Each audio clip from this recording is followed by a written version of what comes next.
ભુજ એલસીબીએ ચોક્કસ બાતમીના આધારે અબડાસા તાલુકાના વાયોર ગામેથી 24 લાખની કિંમતનો ભંગારનો જથ્થા સાથે આરોપીને પકડી પાડ્યો છે. હજુ 3 આરોપી પકડવાના બાકી છે.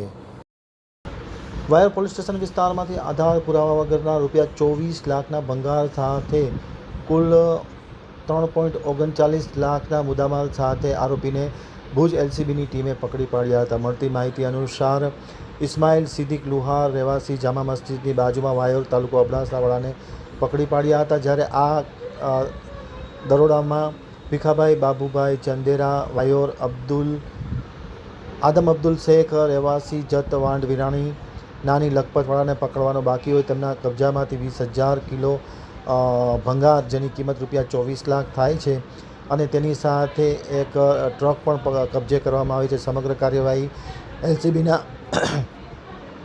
પોલીસ ઇન્સ્પેક્ટર એમ મકવાણા, સ્ટાફના પીએસઆઈ સિનોલના માર્ગદર્શન હેઠળ સ્ટાફના વિરેન્દ્રસિંહ જાડેજા, સુરેન્દ્રસિંહ ઝાલા, અશ્વિનભાઈ સોલંકી, વિકેશભાઈ રાઠવા, દિવરાજસિંહ જાડેજા અને લાખાભાઈ રબારી વગેરે આ કામગીરી કરી હતી.